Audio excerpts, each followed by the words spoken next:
വരാനിരിക്കുന്ന ലോക്സഭാ തെരഞ്ഞെടുപ്പ് അതീവ പ്രാധാന്യത്തോടെ കാണണമെന്ന് മുഖ്യമന്ത്രി പിണറായി വിജയൻ. രാജ്യത്തെ മതനിരപേക്ഷത അപകടത്തിലാണെന്നും അത് സംരക്ഷിക്കപ്പെടാൻ വോട്ട് ചെയ്യണമെന്നും മുഖ്യമന്ത്രി പറഞ്ഞു. ആറ്റിങ്ങൽ മണ്ഡലത്തിലെ LDF-ന്റെ പ്രചാരണ യോഗം ഉദ്ഘാടനം ചെയ്ത് സംസാരിക്കുകയായിരുന്നു പിണറായി വിജയൻ. രാജ്യത്തിന്റെ സുരക്ഷയ്ക്കും കേരളത്തിന്റെ താൽപര്യങ്ങൾ സംരക്ഷിക്കുന്നതിനും പൊതുനിലപാടെടുക്കേണ്ടതിന്റെ ആവശ്യകതയുണ്ട്.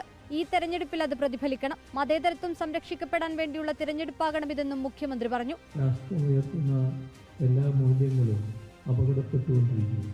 അതുകൊണ്ട് തന്നെ ഇവയെല്ലാം സംരക്ഷിക്കപ്പെടണം എന്ന് നമ്മുടെ രാജ്യമാകെ ആഗ്രഹിക്കുന്നു. പൗരത്വ നിയമ വിഷയത്തിൽ എല്ലാ കാലത്തും ഒരേ നിലപാടാണ് സർക്കാർ കൈക്കൊണ്ടിട്ടുള്ളതെന്നും എന്നാൽ കോൺഗ്രസിന് മിണ്ടാട്ടമില്ലാത്തത് പരിഹാസ്യമെന്നും മുഖ്യമന്ത്രി.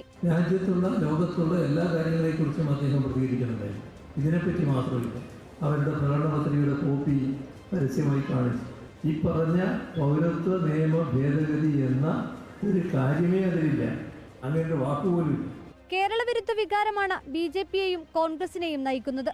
വലിയ തോതിലുള്ള LDF അനുകൂല വികാരം കേരളത്തിൽ ഉയർന്നുവരുന്നതായും അത് ആറ്റിങ്ങൽ മണ്ഡലത്തിലടക്കം പ്രതിഫലിക്കുമെന്നും മുഖ്യമന്ത്രി പറഞ്ഞു. റിപ്പോർട്ടർ, തിരുവനന്തപുരം.